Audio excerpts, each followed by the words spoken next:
Welcome to the Buy Box Bandits podcast.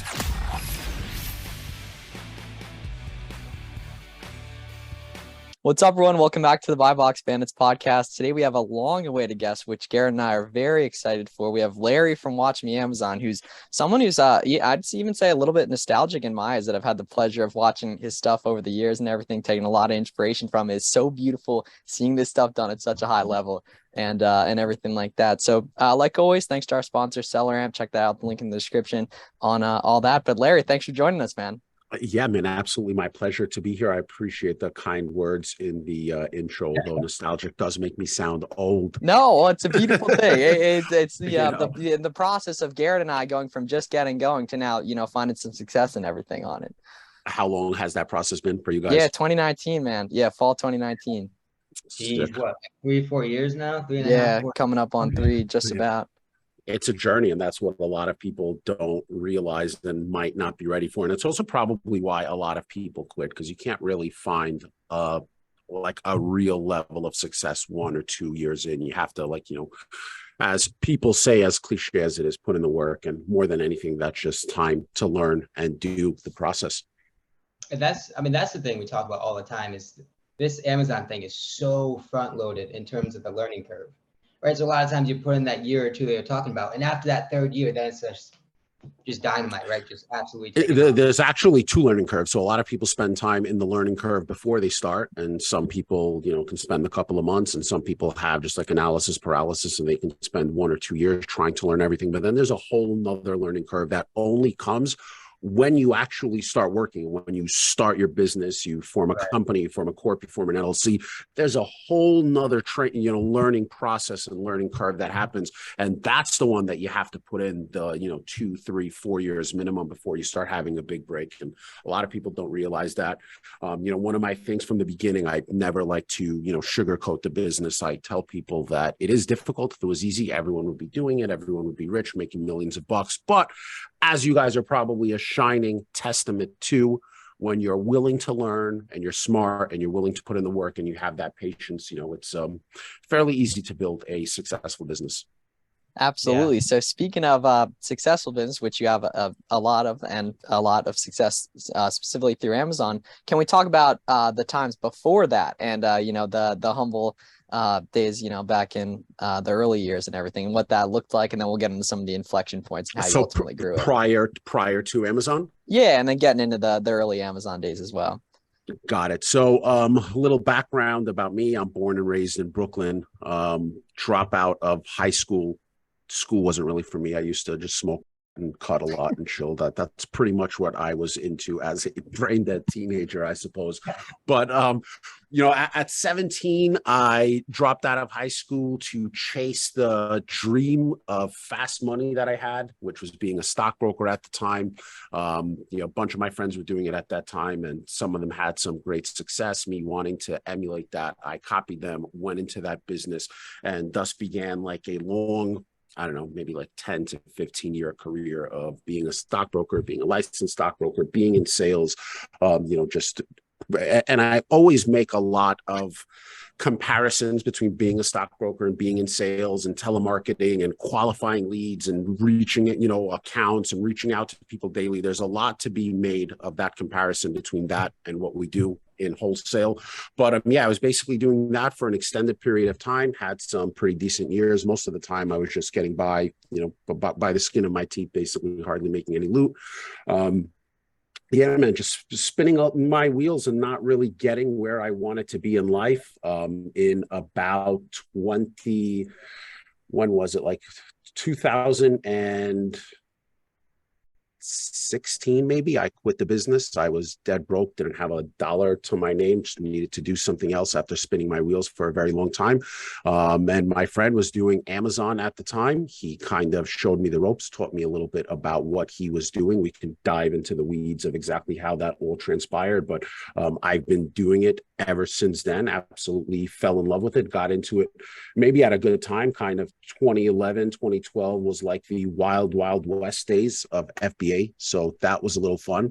But I've been doing it now for going on, I think, like 11 or 12 years. And so what did that, after you, because I mean, I know you used to, the whole European marketplace you used to specialize in, but after you broke off, right? Once you started on your own, what did that first year or two look like? Was it straight to a warehouse? Was it a prep center? Did you have a team? What was that operation like in the first couple of years? No, it was straight to a warehouse. So for those that don't know, I started working for someone else. I helped them build a big European FBA business, which is more or less the same thing like you're doing in the US. It's just they were already doing US. He brought me on as a partner to build a European business. Built that up over the course of maybe like 2.5 years. Again, long story short, the guy tried to fuck me, left me on my own.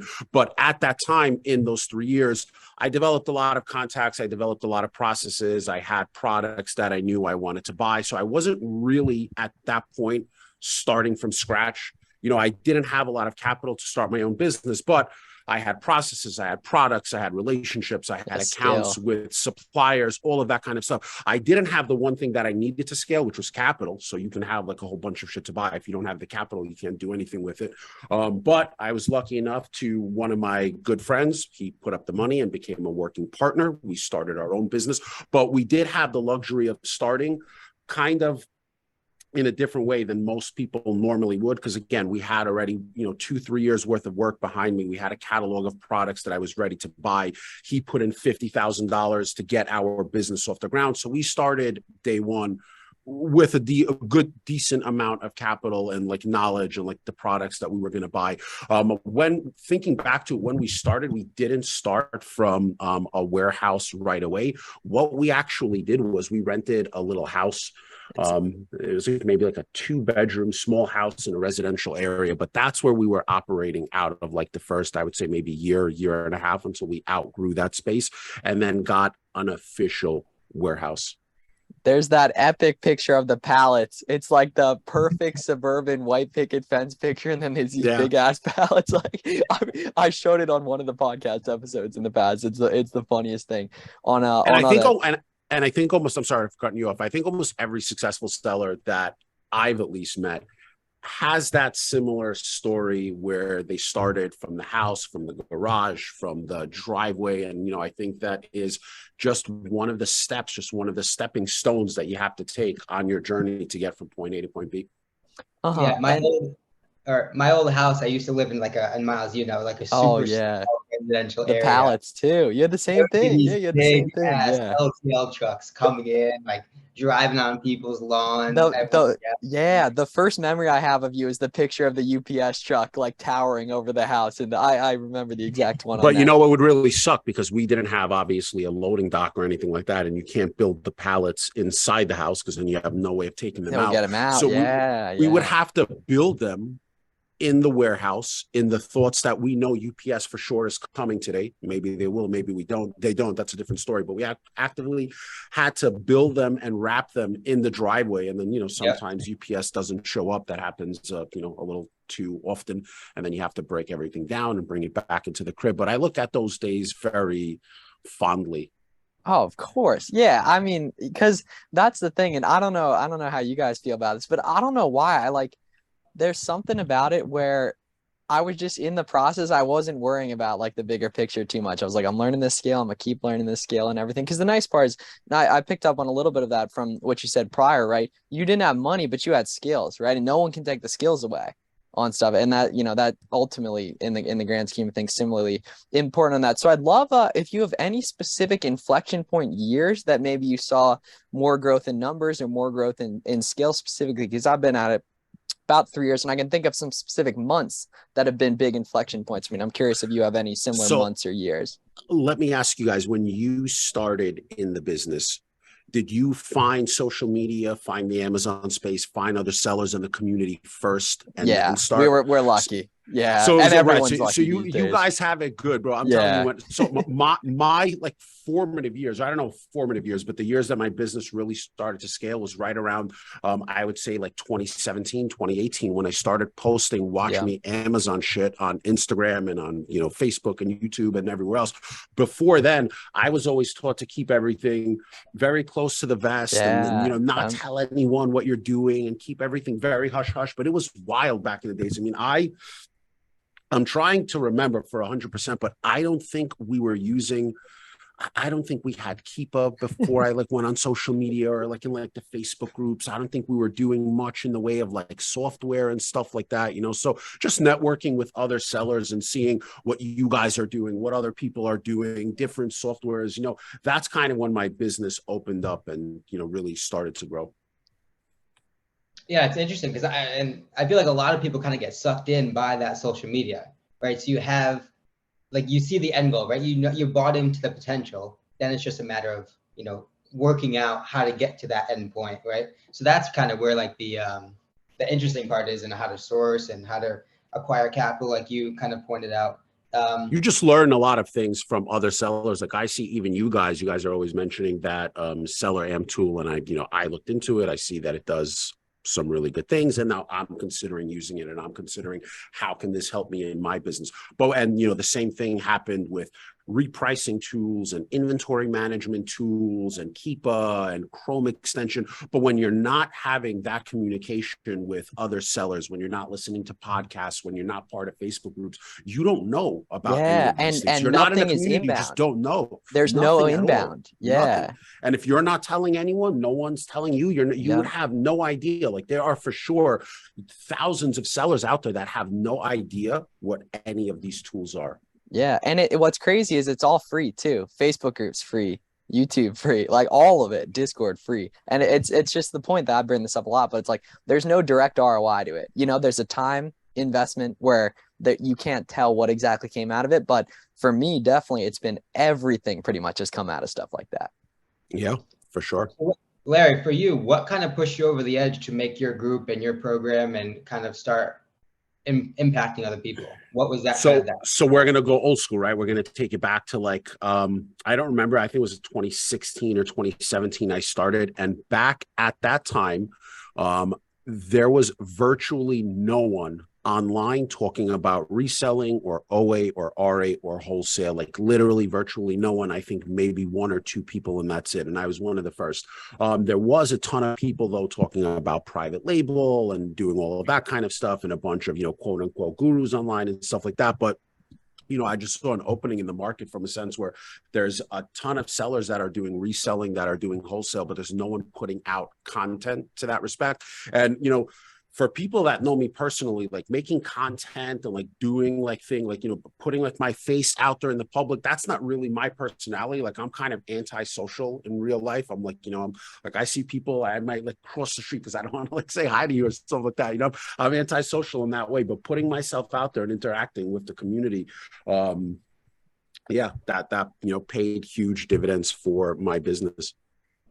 100% same on that. Absolutely. And we don't have to get like too deep into numbers, but just specifically, right? Like, is there a specific year that's like, it may be even potentially like kind of getting specific, but like, what was the biggest percentage growth year if you have a general idea of that? So we're probably talking 2017 to 2019, and we went from about 10 million to 18 million in sales. Sweet. And so you are now I don't want to leave out the fact that, so in my business, one of the things that I'm super focused on is making sure that the business is actually turning a profit and staying We're going to get into the pharma pack stuff. Yeah. Yeah, but not only in pharma pack, so like for my own business, but I guess the point that I wanted to make is I have a year where I make 18 million. This year, we're probably going to do, 13 million, 14 million, maybe a little less, maybe a little more. It depends on how Q4 goes and a bunch of other circumstances. So it's not just all up, up, up. There's a big growth where we went from that 10 to 18. And then there's a time where we went from 18 down to like 12 or 13. So it's part of the business. But as long as you adapt and make the best of what you have and keep a profitable business, and at the end of the day make money, that's what the most important thing is. 100%. Yeah. Now we know you got a couple other things we were talking about prior on that. So you want to talk about what do you got currently going on, like the software space and different stuff like that? Yes. So I created a software tool called 2D Workflow, which is a tool that I created without the intention of selling it originally, but I created it literally for my own business because we had a tremendous amount of bottlenecks in having to prep a ton of inventory to send to FBA. So I basically created a tool that helps myself and my managers and my preppers and my warehouse staff blow through FBA shipments and just prep units much faster, get them out the door quicker, and handle a lot of the tedious tasks that before I had 2D workflow, that I made the not so smart decision, the mistake that I was handling a lot of these tasks myself, which I shouldn't be doing, specifically delegating out work, printing a bunch of labels, making the shipments, telling everyone what to do. Box contents for us was a nightmare before 2D workflow. And that really revolutionized the processes and the systems in our warehouse and just freed up a tremendous amount of my time, which is something I'm really big at, is being able to delegate some of the tasks away from me, take them off my plate, and free me up to do a lot of other things that are maybe more ROI positive for my business. So our audience is pretty well diversified between OA, like big OA sellers, wholesale sellers, and some smaller OA sellers. Who do you think would benefit from something like that the most?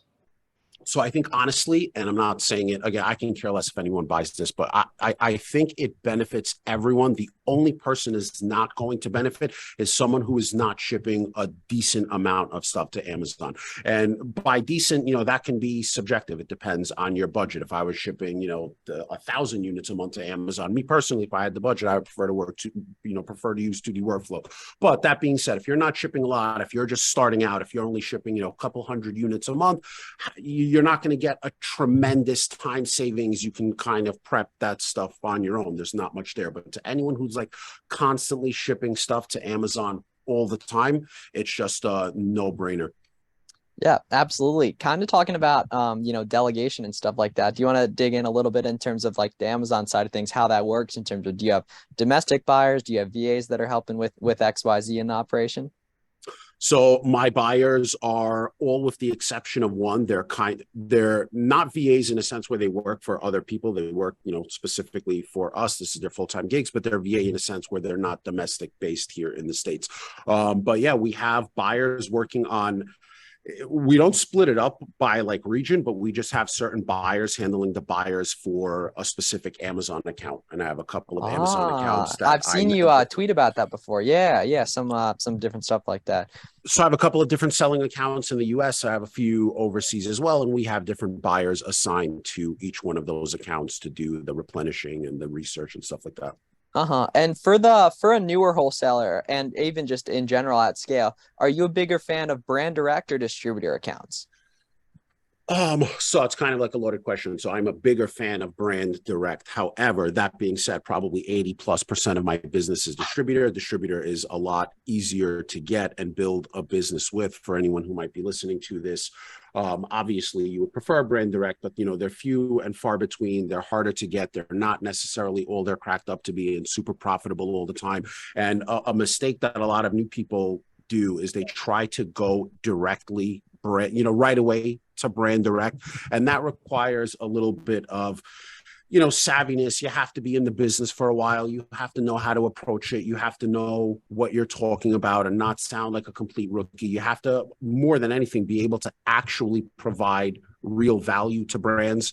And when you're talking about providing to brands, you're now competing against Amazon agencies and 8-9-figure sellers. So it's not for everyone, but a lot of new sellers just focus on hopping in and going brand direct right away. And then they kind of get a little burnt out because they're contacting brands, they're getting dissed left and right, and they're not, their business is not growing. They're not getting a lot of good products or good leads. They're spinning their wheels. They're getting burnt out. And then ultimately they burn out of the business. And, there's not enough spotlight put on how important it is to open accounts with distributors and the kind of opportunity that is there.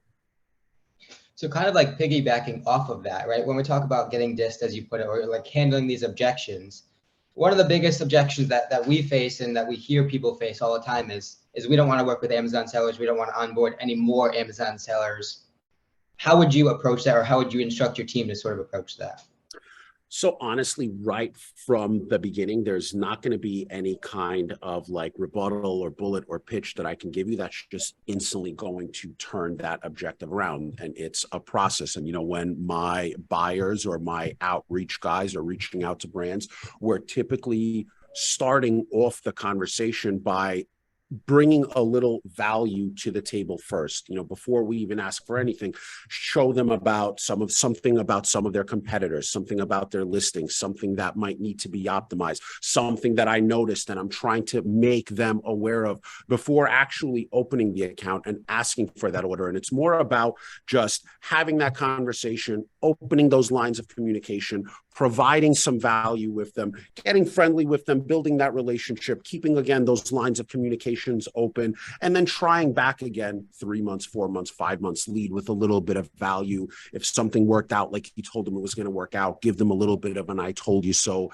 Ask for, a little bit of business maybe sometime down the road. But there's a process. There's no I would be lying to you and your listeners if I would tell them, well, just say this, and they're going to say yes. If they're saying no, Amazon sellers right off the first bat, there's nothing you're going to say right then and there. 99.9% of the time, that's going to turn that around. And when you're new and you're starting out in this business and you're getting those kind of reactions or responses all day long, A, you don't know how to provide that value. B, you're probably going to get like a little, startled or taken aback or not know how to respond. And you're just kind of going to burn that bridge. But it's a process, man. It's just literally just building relationships with these people. And it takes time. Like it's tough to actually pinpoint a time, but I would say, maybe a majority of the brand accounts that I've built relationships with are people that on an average, maybe I open them 3-4 months into our conversations, 6 months. I've had accounts where I've opened, that I've been keeping records and reaching out and speaking to people 18 months ago. And now finally, we got an opportunity. They finally, opened an account with us, gave us an exclusive, let us be a seller, something like that. And then outside of necessarily, or actually I kind of want to go a different way. And in terms of I think, and I'm curious if you agree with this, a lot of people underestimate how hard it is to find the first item or find the 10th item or get your first account. Because sure, you might get one profitable account of every 100, but that doesn't mean the first 100 you'll get. And so many people are like, oh, wholesale doesn't work, or I didn't find an OA product. I'm like, all right, how long did you spend? How long? Yeah, how many cold calls did you make? It's volume. It's volume for sure. And just like in sales, just like in telemarketing or cold calling or stuff like that, it's always going to be a numbers game. And you might have 99 calls before you have one where you actually have a good lead or develop a relationship or have a vendor that has potential profitable products or is going to open an account with you. So fast forward, you open the account, you get the catalog. What's your strategy in terms of sifting through that data? Are you looking for specific metrics, specific margins, specific velocity? What is your game plan once you get that account? So what we do, and so this is going to be kind of like a plug for my inventory software, but I don't have an inventory software available. I just use it in my own business, but it's not something that's readily available to the public. But my system internally works a little bit different. So most people, when they get a list from a supplier, they're going to take that list, they're going to run it through a list scanning software, they're going to see what results are there, and they're going to try to cherry pick the first, I don't know, whatever is good that they're going to find. They're going to try to pick out 10 items out of a list of a couple of thousand, and those are the items that they're going to place a PO with. But what we actually do is we take that whole entire list from a supplier, we run it in our version of a list scanning software, and what we're looking for is not anything that is profitable. Doesn't matter, profitable, not profitable, selling at a loss.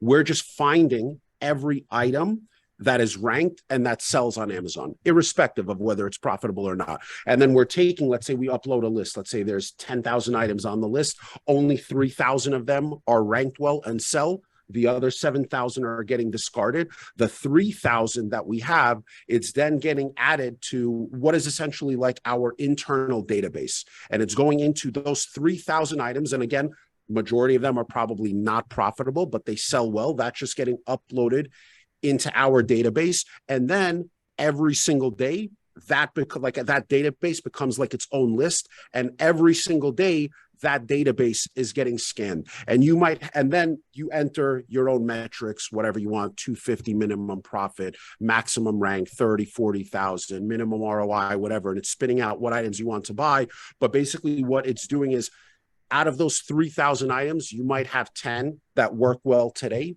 but it's still tracking the other, 2990 of them. And then tomorrow or next month or 3 months from now, it's finding other stuff. It keeps scanning that list over and over again. And based on your filters, spitting out the items that you want to buy. Mm-hmm.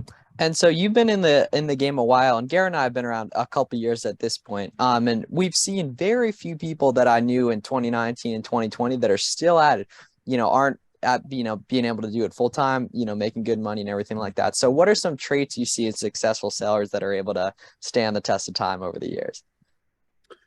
Patience, hard work, and, honestly, you have to have like a little bit of brains. You can't like be stupid, I guess, for lack of a better term. No, but for real. But there's like a saying, and it might sound a little mean, but there's like a saying, like, people say in general, just like 90% of the population is morons. In general, I probably sound like an asshole for saying that, but whatever. That's what it is. So that just means that if 100 people trying to start a business, 90% of them are going to fail anyway, whether it's Amazon, whether it's something else, whether it's whatever. So you have to just be a hard worker. You have to have a little bit of brains. You have to have patience. You have to be willing to always learn and try new things. And, I'm someone who's in the business for 12 years. You guys are doing it 3 years. I see your videos. I'm trying to see, hey, maybe you're going to say something that I don't know. And there's no ego there. I'm willing to learn from you or pick up tips from you. And just, you have to be somewhat, somewhat smart, I guess. Being an entrepreneur and owning your own business and running your own business and being an operator, it's not for everyone, and not everyone's going to be able to do it. But if you have those few things, you're smart, you're hardworking, you're willing to learn, you have a lot of patience. Those are kind of like the 4 main things that you need. So to me, I think there's sort of like a big mental shift, right? Where you start as potentially just flipping things, and then you slowly sort of transition the whole flipping game into like a business, right? A real life, dependable income. What do you think that kind of shift in mindset is attributed to, and what does the business shift look like? So, and this is something that like I struggled with a lot, especially in my, first handful of years, where when I started, I was very anal. I wanted to do everything myself. I wanted to do the buying. I wanted to do the repricing. I wanted to do the research. I didn't want anyone to do anything else because I was afraid they're not going to do it as good as me. I'm, micromanaging everything. And that was like to my detriment. But once I started just taking things off my plate and, delegating stuff and willing to be more open-minded about what I let other people take over, that's when I had a big like shift. And that's when my business started to grow. Because there was a time in the beginning where I didn't want to use a repricer because it's not going to reprice as good as me. And I didn't want to use inventory software because I had my Google Sheets formula figured out and no one's going to do that better than me. And I didn't want anyone to do purchase orders, God forbid, because that's super important. I got to do all that myself. And then here I am, the CEO of the business, and then I'm doing all of these tasks that someone else should be doing. So when I finally kind of like let go of that fear and said, it's better for me to get the stuff off my plate, even if they're doing it 80% as good as I will, but it frees me up to do other stuff. That's when I personally had like a big breakthrough in the business and was able to focus on other things that, someone who's trying to start a business really shouldn't be focused on. And it's interesting because sometimes it's the smallest stuff, like it could be email or like, and it's like, oh my God, I cannot believe how much time I was spending doing it. I had one major breakthrough like that recently. It's kind of opened me up, and numbers have shifted accordingly on stuff like that. So what does your day-to-day look like at this point? So it depends on what day, right? So I'm like working on a couple of different things. I have my Amazon business. I have my software business. I have my wholesale academy course and community, and I'm constantly doing like calls with people involved in that. So right now, and especially in the last the last 6 months to a year, I've been spending probably 2-3 days a week with my top buyers, just going over their processes and their thought processes when evaluating products and trying to get them to a point that I'm really tightening up their skills in the POs. And then hopefully they're going to take those skills and then they'll be able to train more buyers. And it's something that I won't have to be so much involved in. But yeah, working on my software, working on my Amazon business, kind of doing more of the higher end delegating stuff as opposed to actually being in the weeds and doing stuff myself. There's still some stuff that I do myself that like probably things that I consider like the highest level tasks that I probably should delegate, but having a little trouble doing that. That's like repricing. That's kind of like my thing, sitting there making all the pricing profiles and then adjusting those all the time. I consider that to be one of like the most important facets in the business. So eventually I want to take that off my plate too, but it's still something that like I'm holding on to. Do you have like what's the longest point you've had one ASIN running for, like one account open? So, it's interesting. So we're actually building something inside our software internally that's going to tell us how long you're selling every ASIN for, and then something that's going to tell us like how many times have you reordered a product over and over again. Because if you have a product that you reordered, that you've been reordering for the last 3 years and you've been reordering it consistently all the time, when it's time to reorder that product, you kind of don't have to do that deep dive into it. But if there's something that you're ordering for the first time or the second time or the third time, you kind of have to pay extra close attention to it. So we're trying to build that tool out internally. I would say there's probably products that we sold over 5 years. Oh, that's the coolest thing. When I go on the Keepa offer count and filter, or not offers, but offers on Keepa, you can see, and dudes will be on it like 33 months, and then you see their review count. You can correlate their review count to the potential wealth accumulated off that. But you're probably talking about how long you've been on it straight, because there's for sure probably been products that we bought 5 years ago, and then rebought. Yeah, that's a good point. And then like rebought 5 years later because it true. was just like in the woodshed. Yeah, very good point on that. Another thing I'm just kind of curious about and everything, what keeps you going business-wise and everything? Is it like different numbers, or is it kind of just an identity thing that this is just what you really like doing, or? It is what I like doing. I'm not doing it just for the love of the game. I do love the game, but that's not why, I'd be dishonest if I said that's why I'm doing it. Honestly, I'm doing it for the money, man. I want to just build financial freedom. I feel it. No, I feel for my family. I feel it. I feel that I've done pretty well for myself. I have a little bit of a nest egg, but I'm not a spring chicken. I'm 42 years old. I feel like I don't have enough money right now to retire and, sail off into the sunset for the next 50 years. Can't do that yet. So I'm trying to get into a position where I am truly financially free and one day can walk away and not have to worry about things in retirement. My daughter not having to worry about anything growing up. When I was growing up, we were on welfare. We were on food stamps. My father was shot and killed a day before my 12th birthday. My mom, was the working man of the house after then. I didn't grow up with loot. I grew up hard, poor, broke. I want to make sure that, my family and my kids don't have to do that going forward. That's what keeps me going, man. Financial security. If I was like to the point where I can probably just retire and I'm super, super set, I would still have like investments and projects. That Definitely. But I probably wouldn't just be reselling on Amazon for the rest of my life. I don't want to be 65, 70 years old coming to the warehouse and, so fucking looking at Keepa and ordering products and, things like that. Eventually I would want to step away, but that's what keeps me going. Yeah, and how do you see the future of the space with everything? Because like people are saying it was dead in 2019 when I was starting, and clearly not true and everything. But just from the thing we're probably all most afraid of is just Amazon's like rules and stuff like that. So how do you see the future of the space? I don't see the space ever going away. Honestly, there's always going to be a marketplace. There's always going to be arbitrage in that marketplace, and people are going to figure out new ways how to buy low and sell high. I also think that the business consistently, since the beginning of the business, every single year, there's always new changes. Amazon always makes things harder and harder. It's never going in the other way. It's never getting easier. They're only going to make things harder and harder. So I don't see any of that changing. The business is going to continue to get harder. Sellers are going to continue to figure it out and continue to find success. And, guys like me and like you too, and like some of your audience are going to continue to figure it out and, find a way to make a very good living and make a lot of money. And of course, the percentages of people that are going to fail over the next 5 years, 10 years, 20 years, that percentage is always going to creep up. Not like super fast, not little by little, but the people starting a year from now are going to have a slightly harder time than the people starting right now. And in 5 years from now, and in 10 years from now, same exact thing.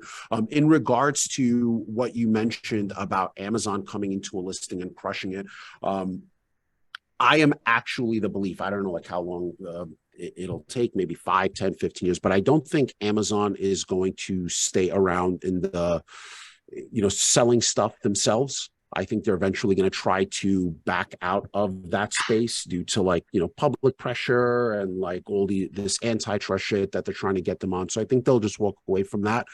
But yeah, it's not going to get any easier, but I don't see the space going anywhere, honestly.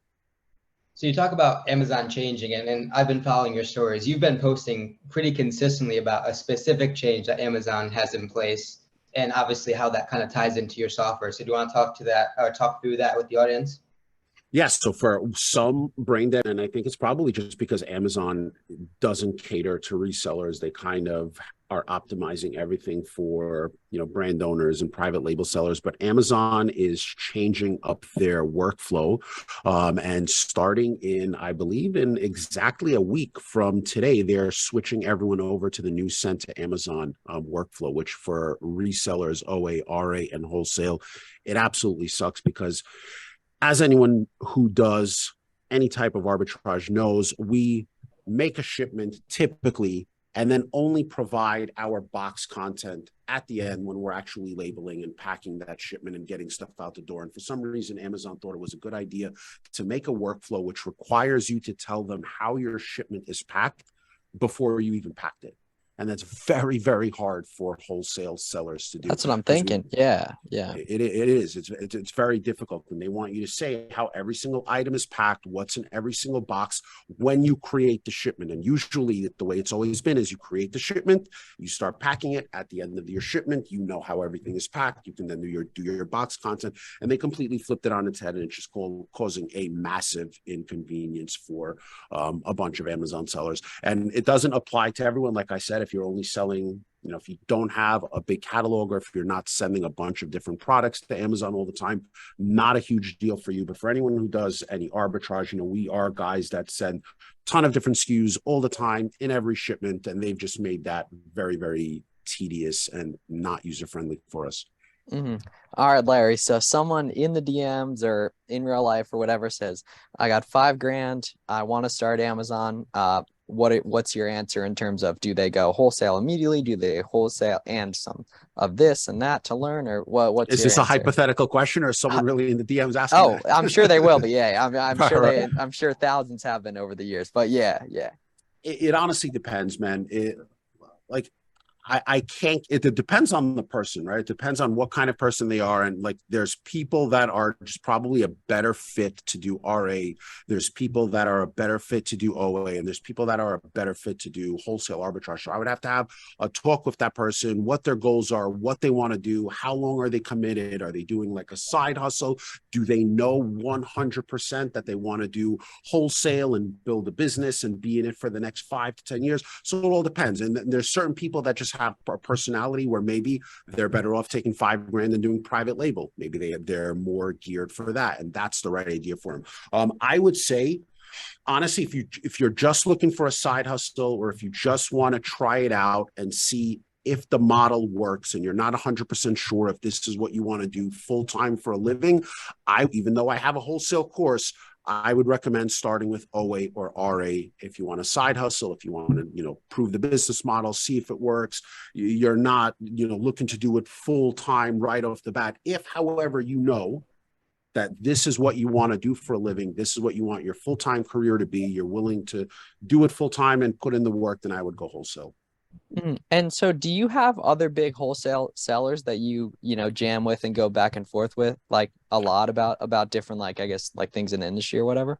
Yeah, all the time. But I mean, I talk to them the same way I would talk to you and get ideas from everyone the same way. But yeah, for sure. Yeah, which is cool. And that's what, because Garrett and I literally probably we probably missed maybe 5 days, like in the 500 or whatever. We've known each other, and it's jamming up. Like good stuff happens when you're talking about it, right? And we relate a lot outside of Amazon, and that's why I think around Amazon it works so well.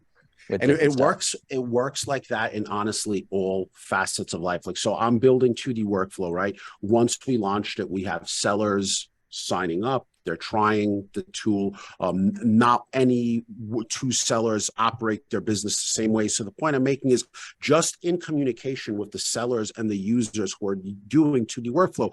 One person tells me they want to do it like this. Can we optimize or add this feature? Another person tells me they do it a little differently. Can you guys put, just like by networking with those users and those sellers who are using my software, that helps me improve the software, build new features, learn new things, learn new workflows that I didn't learn before. So it's like that in every facet of life. And do you have like a technical co-founder, or do you have like in-house devs, or is it like freelancers that work on that? No, I have. So I have a developer that I hired, I don't know, probably going on like 7 or 8 years now. We found him on Upwork. We originally hired him to come and take our inventory management system, which at the time was just Google Drive and Google Sheets, and turn it into a software for us. He built that out back then. He's been working with us ever since. Sweet. Yeah, it's really Same neat developer. to think about like R&D in the Amazon space and such. It's pretty awesome in terms of that and everything. Garrett, you got anything else? So do any of your like wife's friends, extended family know about Watch Me Amazon, or are they ever asking for some Amazon tips, or to give them a lowdown? Or They all know about it at this point because I've been doing it for such a long time. They're not particularly asking for tips and like the technical stuff, but a lot of my good friends and some of my closest friends were in the space, right? So in this business, I'm in my New Jersey warehouse right now. One of my best friends, he's my partner in this business. I have another warehouse. I remember you saying that, I think, on one podcast. Yeah. And so I have another warehouse in Queens, different business. The two are not related. I'm a partner there. My best friend, he's a partner in that business as well. Then I have another one of my closest friends. He's a private label seller. So, we kind of kick it with each other about the space, but like wife's friends and stuff like that, no, not so much, but they all know about it at this point. It's tough picking up the camera the first time, man. I'm sure you can relate. Like it's tough the first time. Yeah, I'm still not honestly like great with it. Like it's more of a personality flaw than anything. But like if I'm like recording content, like if you guys would see B-roll of that shit, you'd probably like fucking piss yourself. Like it takes me. Oh yeah, the editors see me it like takes me hours. I sometimes like to script out what I say. And it might take me hours just for like to write something so small. And then like when I'm actually recording it, like I just might stumble on my words and do like 55 takes before I finally have something that I'm happy with. And it's just like my own insecurities or like personality or like anal traits or whatever. But yeah, it's not super easy. And there's people in the space that they just put on a camera and they're super easy and they can make 3 pieces of content a day for a year. And I wish I was like that, but it is what it is. Like we could be kicking it, and he pulls out his phone, answers 2 questions, shoots a reel, first take for everything, and he just sends it. I'm like, first take Miles. That's awesome, man. I need to partner with you, bro. All right. Last question, Larry. What's the biggest change? It could be business, like whether a new habit or a new routine or something that's made the biggest difference over the last year. The biggest difference over the last year. So, up until a year ago, I was still, and this goes back to delegating stuff and getting stuff off my plate. So up until a year ago, I was still doing a majority of the purchase orders and the POs for my main accounts. And then I spent the good part of the last year training staff to take that off my plate. And it's a very long process. It was a very tedious process. I didn't want to do it because, I'm already so used to making POs myself. I can blow through them pretty fast. I'm already strapped for time. And now just the thought of taking someone under my wing and training them to do it the way I do it, it's just going to slow me down. And it's going to take, everything's going to take 3 times longer. And I'm already super busy and don't have time to do it. But I put in the work, I put in the effort to do that. And now like that was something that I was probably spending like 2.5 full days a week on. And now I'm straight and I don't do that anymore. And I like took that off my table, and I have people who are doing it, and they're doing it very, very well. So that's what helped me the most in my business, was just delegating stuff that I shouldn't be working on myself. All right, my man. Well, you heard it, guys. Thank you for listening. Thanks, Larry, for coming on. You want to plug anything, socials, software, any of that stuff?